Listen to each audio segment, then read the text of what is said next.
Hello, everybody. Thank you for tuning in to Season 2, Episode 1 of Denise and Galen Go to Korea. We're going to mostly talk about music in this episode because that's been a big part of our cultural lives here for the past year and up to now. But we'll start with how it feels to be coming home here.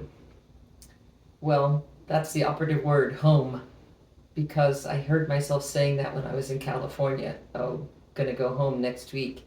And for whatever reasons, it definitely feels like home. I guess we put our own touch on our apartment and have enough stuff with us from California that it's definitely a home thing now. Also, we have friends here. We kind of know how to manage life here, so it's not obviously when we came here at the beginning of August last year, everything was a puzzle on some level. And while we have barely learned more than 6 or 8 words of Korean, and I did manage to order the food and get the taxi in Korean a couple times now. We're definitely not going to be speaking Korean much, but in terms of all the daily life functions, does feel like home. We're no longer deer in the headlights. Yeah, exactly. I was biking home from work the other day, and it was a little bit cooler in the evening, so not quite so sweaty. And just looking at the pathway that I'd taken a bunch of times now, just the familiarity of biking down the same roads and walking across the same bridges and watching the river and knowing that it's at this level with these birds at this time of year and it's going to be different in a few months is part of a whole different kind of vibe about this. And I think in talking about doing this and getting Denise to a place where she was cool with the idea of staying here for second year, besides it both going pretty well just in general, I think this whole second year is for me a big deal in the sense that feeling more at home here allows us to really appreciate what we're experiencing in a different kind of way. The second time around isn't as intense as the first time around, but I think can kind of have more real, genuine feeling of what you're experiencing because you can stand back a little bit and look at it, I guess, in a way. That's what I'm trying to do. I don't. We're not going to talk too much about the work principle thing. APS is obviously a big deal in our lives now. Denise has already been there almost every day. Everybody in the office knows who she is, and my job is different now for sure. But that even though the job's different, the familiarity of the whole deal also makes it feel like home. And so we'll come back to the school and work part some other time. We wanted to talk about music because Denise and I have been going to concerts our whole relationship long, symphony of subscribers and all that sort of thing. But the music experience has been really great here. And I guess we're going to start with what little smatterings of traditional sort of Korean music we've gotten to experience, music and dance, I guess. And we'll get to why there's not so much of it maybe compared to other kinds of music.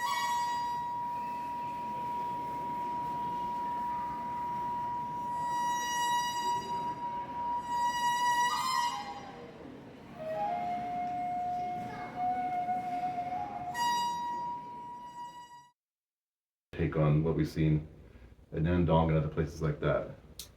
The traditional stuff seems to be almost,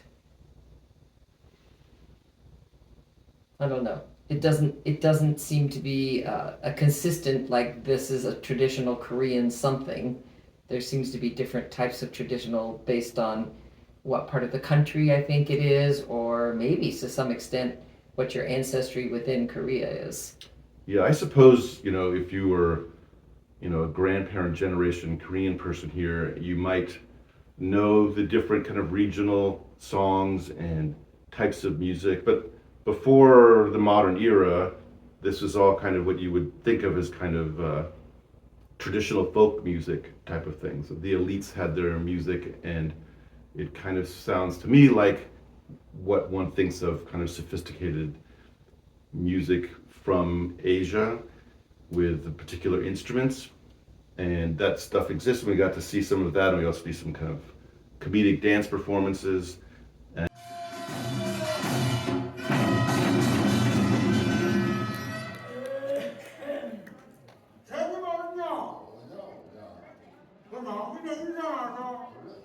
여기 선비.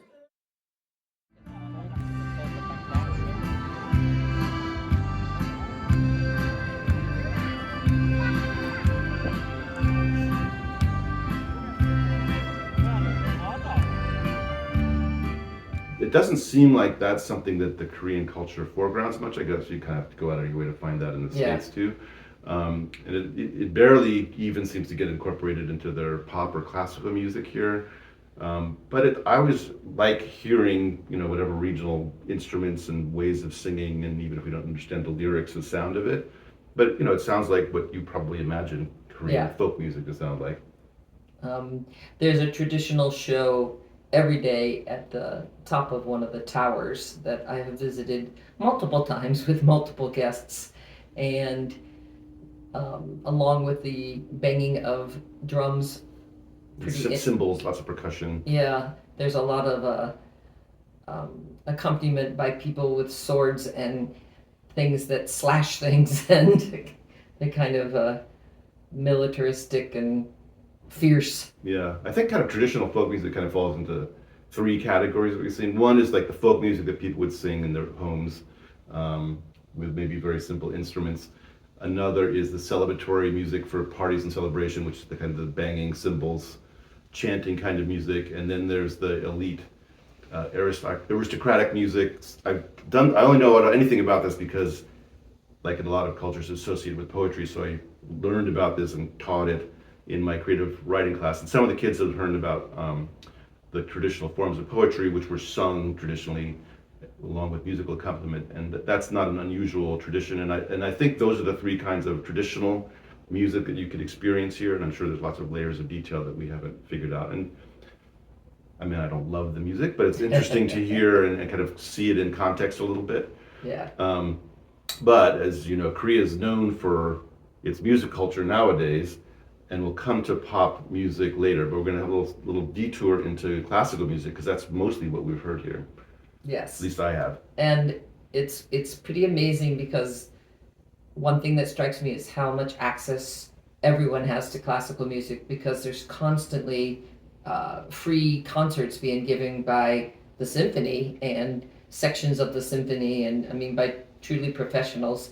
Just across the street in our park, there's a concert almost every week throughout a certain period of time. And then we've been to some in bigger venues. And yeah, the Seoul Music Center is a beautiful, amazing place with an opera hall and a symphony hall and two recital halls, plus an outdoor music fountain like they have in Vegas, and restaurants and a museum. It's a whole beautiful complex. And I think we've been to something in every building now. Every hall? Yeah, in every hall. Yeah, when Denise is going out of town, there's these recital halls where I think young musicians can perform like 4 nights a week. There's a flutist or a violinist or a saxophone player doing a recital there, and you can go and hear a concert for $8 by a very well-trained musician. And the same with the concerts in the park that we hear. They're very much aimed at kids. It's all the kind of people bring their children. Oh yeah, there's a lot of kids. The vibe I get is they're going to train their kids to appreciate classical music, and it's if people know about K-pop spreading around the world, but the real truth is that Korean musicians have spread around the world.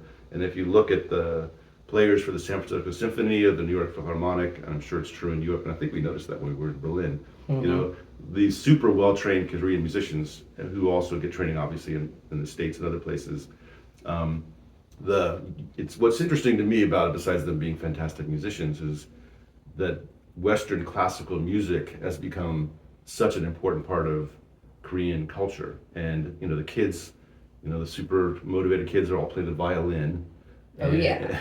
I've got one student who's like an elite trumpet player. And cellists, pianists. Yeah, and they're all studying and getting super good at the Western classical tradition.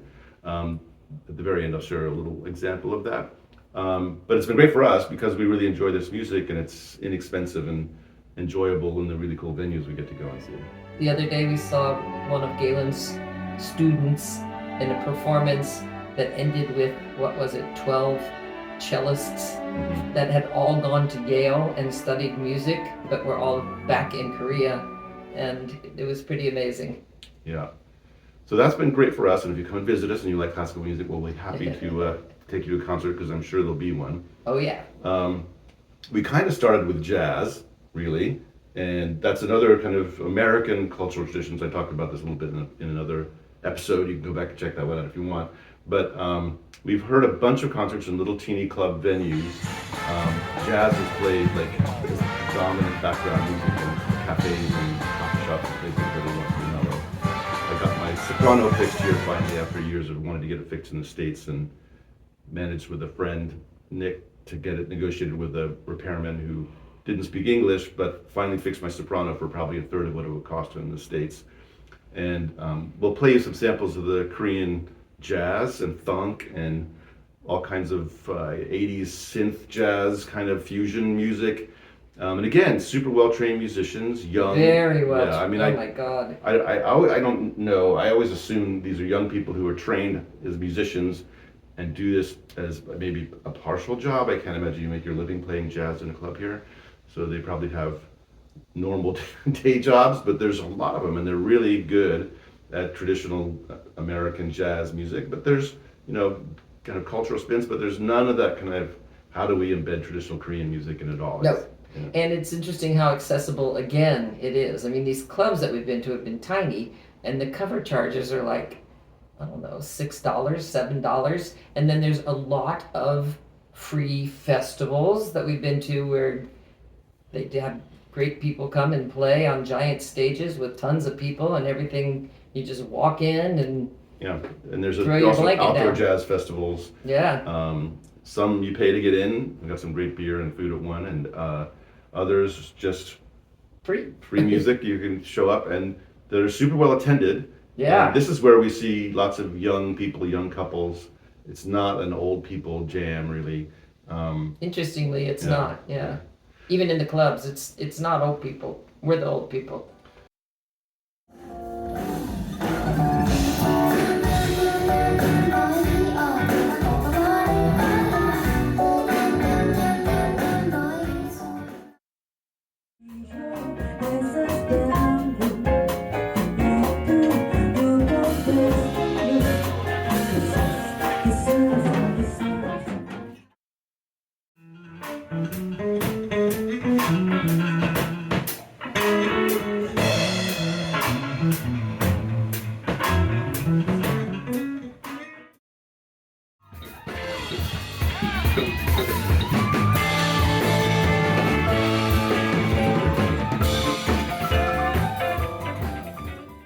Yeah, and so, but we haven't really. I guess we probably should do some K-pop this year. We should do some K-pop. Yeah, I mean, this we year. hear it, and I'll play you one little sample of our students doing it, and obviously the kids are into it for sure. Oh yeah.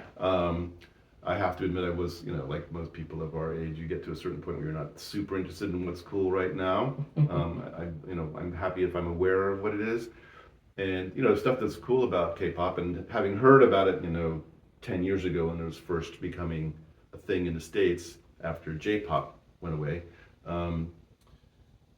It's in the background. Kids love it. The kids, that's the best part for me, is that the kids love it and they study the videos. So when a song comes on, We're talking about fifth graders.